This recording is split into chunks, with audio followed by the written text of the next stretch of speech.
যে তোমাকে অবহেলা করছে ধৈর্য ধরো, একদিন তার তোমাকে সবচেয়ে বেশি প্রয়োজন হবে। হ্যালো এভরিওয়ান, আসসালামু আলাইকুম। কেমন আছেন সবাই? আশা করি সবাই ভালো আছেন। আমিও আলহামদুলিল্লাহ ভালো আছি। নতুন দিনের নতুন একটি ব্লগ ভিডিও নিয়ে আপনাদের সঙ্গে হাজির হয়ে গেলাম। দূরে কিংবা কাছে যে যেখান থেকে আমার ভিডিওটা দেখছেন তারা অবশ্যই পুরো ভিডিওটা দেখে একটা লাইক করে দিয়ে যাবেন। আজকে আমি আমার বাগান থেকে টাটকা কিছু সবজি তুলে রান্না করব। আর এদিকে ফ্রিজে মাছ ছিল না, তাই টাটকা সবজি মাছ ছাড়া খেলেও কিন্তু ভীষণ ভালো লাগে। আর এদিকে আমি প্রথমে কিছু লাউ শাক তুলে নিয়েছি, এরপর আমি বেগুন গাছ থেকে কিছু বেগুন ছিঁড়ে নিচ্ছি। এগুলো নতুন আলু দিয়ে সুন্দর করে রান্না করব। সে পর্যন্ত সবাই আমার পাশে থাকবেন এবং পুরো ভিডিওটা দেখে যাবেন। প্রথমেই বলেছিলাম ধৈর্য একটি মহৎ গুণ। আজকে ধৈর্য নিয়ে আপনাদের কাছে কিছু কথা শেয়ার করব। কি হলো, হেরে গেছো? সবাই হাসছে তোমাকে দেখে? ধৈর্য ধরো, শেষ হাসিটা তুমি হাসবে। সহ্য করতে পারলে ধৈর্য হারিও না, একটা সময় পর ঠিক হয়ে যাবে ইনশাআল্লাহ। যে ব্যক্তি ধৈর্য ধারণ করতে পারবে সে কখনো সফলতা হতে বঞ্চিত হবে না। হয়তোবা তার সফল হওয়ার জন্য একটু বেশি সময় লাগতে পারে। সহ্য করো, হয় জিতে যাবে আর না হয় শিখে যাবে। অসাধারণ কাজগুলো শক্তি নয়, অসীম ধৈর্য দিয়ে সম্পন্ন করতে হয়। মোমবাতি হওয়া সহজ কাজ নয়, আলো দেওয়ার জন্য আগে নিজেকেই জ্বলতে হয়।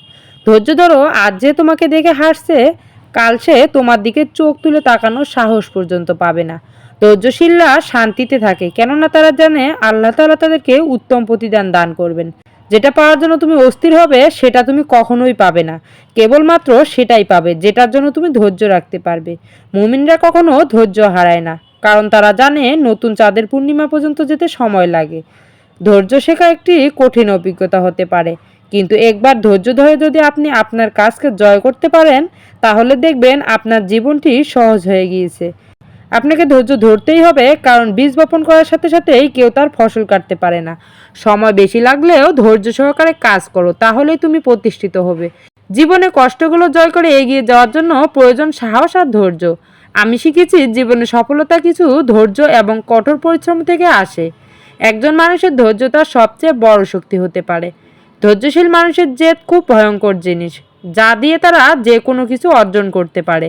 চেষ্টা করলে অনেক কিছু পাওয়া যায়, কিন্তু ধৈর্য না থাকলে কোনো ফল পাওয়া যায় না।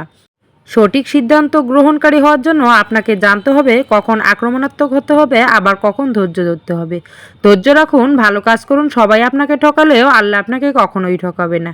এক মুহূর্তের ধৈর্য অনেক বড় বড় বিপদ থেকে বাঁচিয়ে দিতে পারে। এক মুহূর্তের অধৈর্য পুরো জীবনটাকে নষ্ট করে দিতে পারে। আমার কথা বা ভিডিওতে যদি কোনো ভুল ত্রুটি হয় অবশ্যই ক্ষমার দৃষ্টিতে দেখবেন।